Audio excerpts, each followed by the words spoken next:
Welcome, one and all, to my favorite time of the year. That's right, it's spooky season once again. At least I can assume it is. I actually don't remember how long it's been since last Halloween, but it feels about right. Right? It's October, isn't it? I should probably check, just to be sure. Thankfully, I have my Cthulhu calendar here on standby. My Cthalander. Yes, exactly. All right, where are we? Did St. Patrick's Day already happen this year? Yeah, I think it did. Yeah, okay. My birthday already happened. Yeah, May happened. All right, where are we at? Oh, okay, right here. Oh, no. We're only in July still. Darn it. Actually, you know what? It's my channel. Screw it. It's October now. So we're going to do some special Halloween in the summer kind of videos. Yeah, why not? Okay, so tomorrow on Sunday at 6 p.m. Eastern Standard Time on the channel, tune in for a very special live stream with me, Too Spooky, and JL as we go through all the different horror movie monsters that we could defeat in combat. I don't know how well we're going to do, but we're going to go ahead and see how far we're going to get with that. And today, we're going to talk about the single most terrifying devil fruit power in all of One Piece. Like, objectively, it is terrifying, all right? And it's not even the ones you're thinking of. It's not Blackbeard's Yami no Mi or the Kage no Mi from Thriller Bark. It's nothing involving Thriller Bark. It's not even in the core canon of the One Piece story. I am, of course, referring to the Uta-Uta No Mi wielded by Uta from One Piece Film Red. Yeah, it is the most horrifying one. It could belong in a horror movie. In fact, Recut Film Red, it's a horror movie, all right? Literally, Uta, everybody's favorite J-pop streamer from One Piece, is extraordinarily traumatized by past events in her life. She summons the devil a couple of times, wipes out an entire island, has a very bad parasocial relationship with the entire world to try to suck them into her magical dream realm where everybody will be happy forever, and she's addicted to trucker pills. Or shrooms. Yeah, they're uppers. So, definitely some horror elements that can be worked in here, okay? And with that all being said, the center of this all is her devil fruit ability that makes this all possible, the song fruit, or the Uta-Uta No Mi.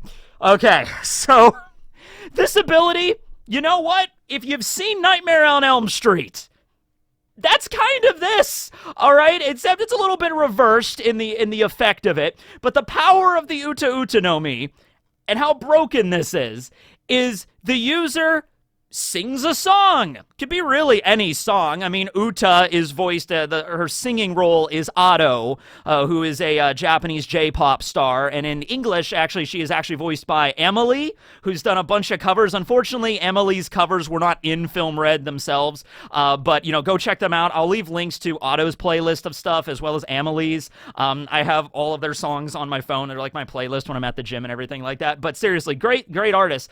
But, yeah, it could be any song. It could be anything. I don't even know if you have to be really good at music. You could just sing a song, and then everybody that hears the song falls asleep and gets sent into the dream realm, or the Uta world, okay? And once you're in the Uta world, you're stuck in the Uta world, all right?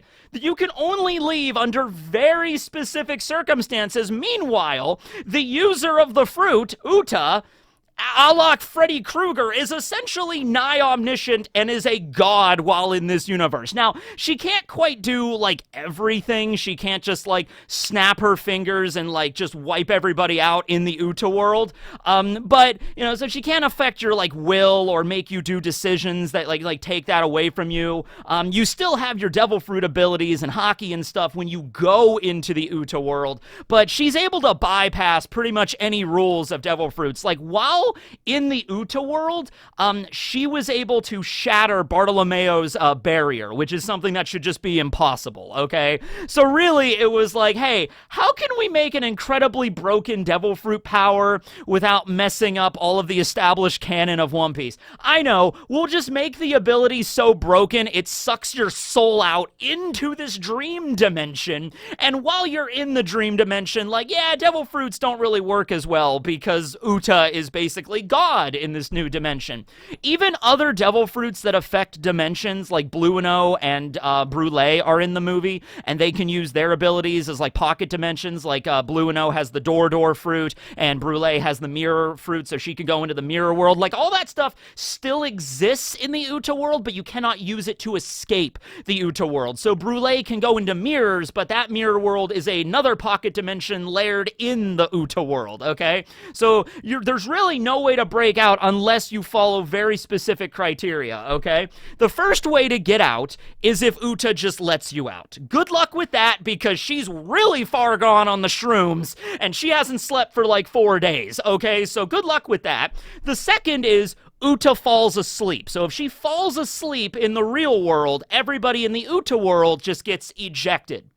Once again, trucker pills. She's wired. She's not going to bed anytime soon, okay?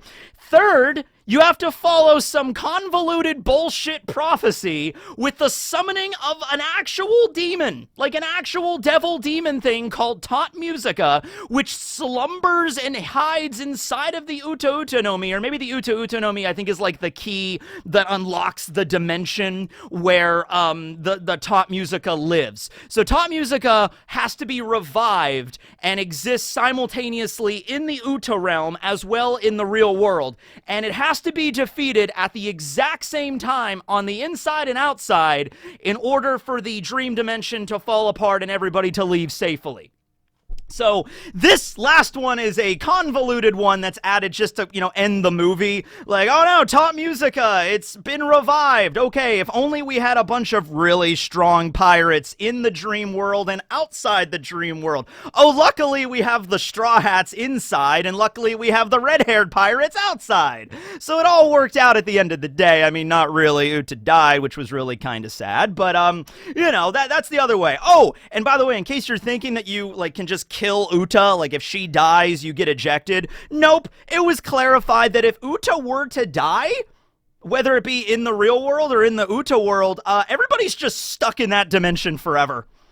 So, yeah. Also, if it wasn't broken enough for you, and you didn't have enough, zombie horror aesthetic, while you're unconscious in the real world, so you hear the song, and it basically, rips your soul out, and the soul goes into the Uta world, your physical body falls asleep in the real one. Uta can then manipulate you like a zombie. She can literally must defend Uta, and so she raised an army of her zombie fans in order to attack Shanks and his crew and the other Marines that were on the island and everything like that. So that's pretty busted as well. I mean, it does cause incredible strain on Uta, okay? So she just cannot use this ability, and literally, she used the ability right up until she died in the movie. That is basically what happened, okay? Because if she falls asleep, all of the people leave. So she had to keep, chomping down on the wake shrooms. And at the very end of the movie, Shanks tried to, give her the medicine, but she broke it. And she used one last song to get everybody out of the dream realm. And it seems at the very end that Uta is, in fact, dead at the end of film Red. It took me, twice to watch it before I really got it, because it's not, explicitly shown that she's dead, but the implication is, yeah, she's dead by the end of the movie. We see all of the red hair crew staring down at a coffin. So yeah, she died there. But yeah, anyway, while she's in the Uta world, or the dream realm as it were, sorry. It's probably easier for me to tell you the stuff she cannot do rather than the stuff that she can do, okay? So, like I said, she can't mess with your will while you're inside. She's also not completely aware of everything that happens at all moments, okay? So she doesn't have, an all-seeing eye inside of her dimension. She still needs to be, present in the area in order to know what's going on. But that's not such a big weakness, because she can literally reshape the terrain anytime she wants. So if she sees you escaping in a cave, she can just snap her fingers and lift the cave up and crack it open like an egg, or she can morph it into something else. She has complete control over the variety and the geography inside of her realm. So it's not that much of a big deal, but you are capable of escaping in terms of going over here behind a building where Uta's not listening to us and we can talk and she wouldn't hear about what's going on. All right. So it's not a complete omniscience. But she is able to transform your body. She can't take away your will necessarily, but she could turn you into a rock, or she can turn you into a toy, kind of like the Hobby No Mi if she wanted to. Yeah, so she can do that type of stuff there. Something else is if you plug your ears. So it's something that actually, if you just have noise canceling headphones, or just cover your ears, or just do a Mask de Masculine from Bleach and just rupture your eardrums, the power won't work on you, because that is the initiating thing. So, like with most sound-based abilities, it doesn't work unless you can actually hear it. So also, if you are deaf, this power just doesn't work on you. You are just completely immune to it. Now, to my knowledge, there's no character in One Piece that is deaf. Fujitora is blind, but I don't believe there's any character in the One Piece world that is deaf. So I don't know if you've ever seen a silent voice. There you go. We could have that character show up and fight against Uta, I suppose. She's completely immune, okay, from the effects of the Uta-Uta No Mi, right? So that's the only way to counter it, though, upon immediately hearing the music. And by the way, the music does not need to be directly, like, she doesn't have to be in front of you to hear it. If it's transmitted over a Denden Mushi, like the new streaming Denden Mushis that were introduced in the movie and are now very, like, an important part in the Egghead arc, that still works too. So she was a popular streamer in the One Piece world with the visual Denden Mushi, and so she was a Twitch streamer, and she was just singing her songs, I'm invincible, and then anybody that hears it all over the world will also fall asleep and get sucked into the Uta dimension, all right? And the idea was that, Uta, being alone for most of her life and feeling like she was abandoned by Shanks and that she caused the complete death of everybody on Elgia. When she was like 19 years old, she found these streaming Denden Mushis, began sending her songs off of the island, became super, super popular overnight. Those parasocial relationships will really, really affect you, especially if you got a lot of trauma and zero therapy on that island. And that resulted in her basically like, I know how to fix the world. I'll just sing my songs and bring everybody into my dream dimension, and they'll just live there with me happily ever after. I have all these fans all over the world. They're all telling me that they just want to listen to my music forever. So that's what I'll give them. I'll give them my music forever, and we'll just live happily ever after, and I can make food and eclairs and cakes, and we'll live under a happy rainbow for all time. Yeah, do you not see the horror? Do you not see the horror here? Okay, yeah, right. So that's the stuff she, like, can't do, like, that kind of limitations. But in terms of the stuff we've seen her do, she can spawn, like, armor. That was really cool. There was a part earlier in the movie where the song I'm Invincible is playing, where a bunch of, like, bandits and pirates try to attack her. And, she's like, don't worry, everybody, I got this. And she summons this really badass, cool, like, golden armor. She's got, like, a lance, and she's got, like, this giant shield with her logo on it. And she just defeats all of the pirates, using this armor. She can also summon, like, a music staff in the air and, like, take people, like, musical notes and attach them to the staff so they're, like, pinned down. But that's more of, like, just an aesthetic choice. I'm assuming with the abilities that are given to her by the Uta-Uta No Mi, she could, like, snap her fingers and summon chains to hold people down. Like, here's the deal. Uta's genre of music is like J-pop. Very happy, very uplifting kind of stuff, right? Now, there is a song later in the movie, Top Musica, which is a really, like, Otto really shows her range. Emily does as well with these songs, because a lot of the songs are, like, happy, bubbly, like, everything's awesome, and then some of the songs are just really, like, I can't even mimic it. I'm not even going to try, but they're really intense, okay? Top Musica is probably my favorite song out of the movie. Really good song. And so that's that genre, right? But can you imagine if somebody that was really into, like, death metal or something like that consumed the Uta-Uta No Mi? There's actually different ways you could look at the horror aesthetic here, depending on the music genre. What if it was country singer or something that consumed the Uta-Uta No Mi and be like, I lost my tractor and I lost my wife, I lost my dog and I gave up my bike, and then you get trapped in country Uta world. No, just as terrifying, right? Or it's like, Metalocalypse, Death Clock, it's just like, blah, blah, blah, you just get sucked into that realm, and it's just like, it's basically like just molten magma fields and like a huge, like Mount Mordor in the background, and the sky is blood red, and there's volcanoes going all everywhere, there's a bunch of different aspects of this, and the thing is, like, even though Uta's overall message, her songs were very, positive and uplifting, that juxtaposes to what she was actually doing. Like, it was very much like a, hey, let's all be happy together and smile forever. This isn't creepy and disturbing at all, right? It's very much what it is. So, yeah, and it's like, hey, look, if you didn't like Film Red, if you didn't care for, like, maybe it wasn't your type of music, that's fine, that's understandable. If Uta does appear in the story, I don't know if she'll have the Uta-Uta No Mi. If she does, Oda's gonna really have to retool this thing, because it really is more of a plot device for the movie. Rather than a functional devil fruit that, like, this belongs in the One Piece world as, like, a completely balanced thing. Now, don't get me wrong.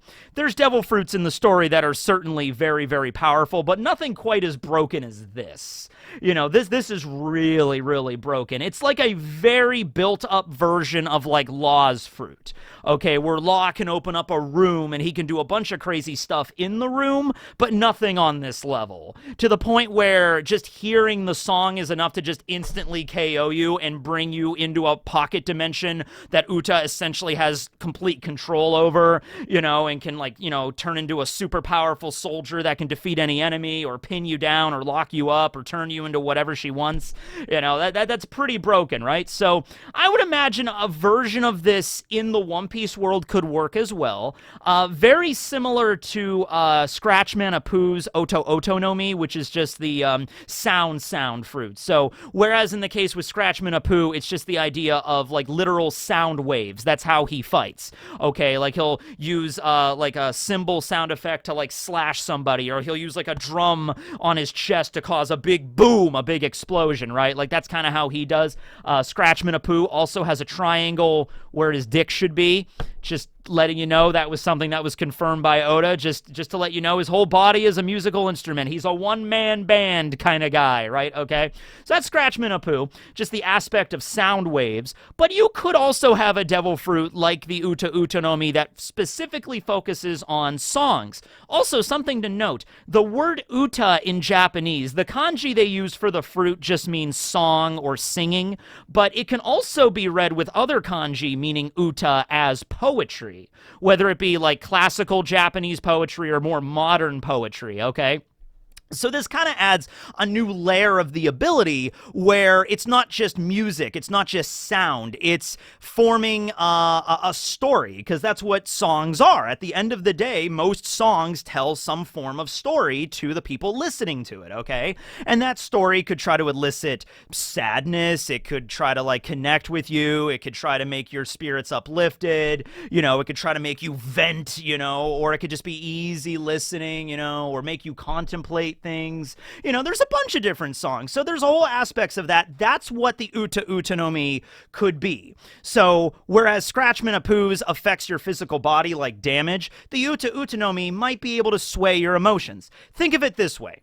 Brook has the power of the Yomi Yomi No Mi, and through that, through his soul, he is able to influence others. Like, he can play a lullaby song to make people fall asleep. He can play some festival music to give people the feeling of being drunk, okay? So that is something through his Yomi Yomi No Mi, just because Brook is a musician and he can play to the souls of people, okay?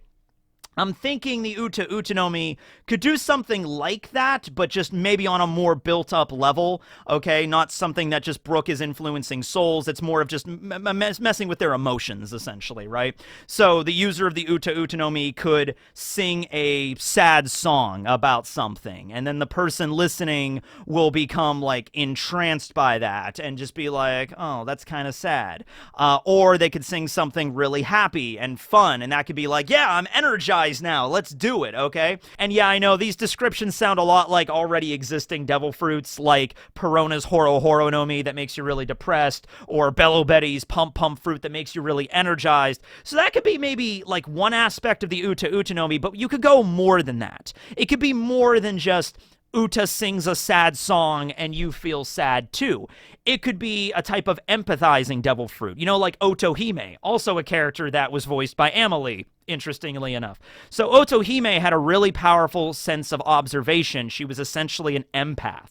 Okay, so she could feel others' emotions. So it's less about like when Perona uses her negative hollow and just hollows you out and makes you really depressed and just like lower than a sea urchin. It's more about like Uta sings a sad song and she like links with another person or anybody that's listening to the sad song, and they become empathetic. They become like, I feel the sadness that Uta is singing about. Maybe it's Uta singing about something involving Shanks and she's sad that they left, or something of that nature with her. But then when you're hearing it, it's not that you think about Shanks, you're thinking about something in your own life that made you sad. So if Uta's singing about being abandoned, if there's anything correlating to that with you, you would feel that sense too. Okay, but also the songs could be maybe used to guide you through that. You know, like you could start as a song that makes you reminisce about something sad, but then the song could build and get to something that's more triumphant, like you've overcome that. Okay, so it's not as simple as just sad song makes you sad, happy song makes you energetic. There's a whole other thing you could do with this in terms of like human emotions and your psychosis and things like that, right? Essentially becoming like the Uta-Uta No Mi is the therapy fruit. You know, it's like it guides you through your life. You see it through song in your brain as you're like in this Uta realm, not a literal Uta realm where you get sucked away, but you're like feeling it and it helps you like improve. Would this fruit have maybe a lot of combat-focused abilities? Probably not. But there are ways it could fit in the real One Piece world. But all the stuff with the Uta world and getting your soul sucked out and, you know, being able to be controlled as a zombie and complete control in that dream world like Freddy Krueger manipulating everything, you have to downgrade that a little bit to make this work. That's assuming it would be incorporated in the real story, and I doubt it would be. But those are just some ideas. But anyway, that's the video. I hope you enjoyed. Go check out the playlist for Otto and Amelie below. I'll put it in the descriptions and up here in the card. Tomorrow, Spooky and JL and me will be doing a stream here on my channel at 6 p.m. Eastern Standard Time. It's going to be a little bit of a horror movie thing. Basically, I came up with an idea for a horror stream, and I'm like, oh, this seems fun, but I didn't want to wait until October. I was like, I have to wait till October to do this? No, we're doing it now. Forget about it. Halloween's coming in July. Why not? All right. Thanks for watching, everybody. This will be Teching signing out. Later, everyone.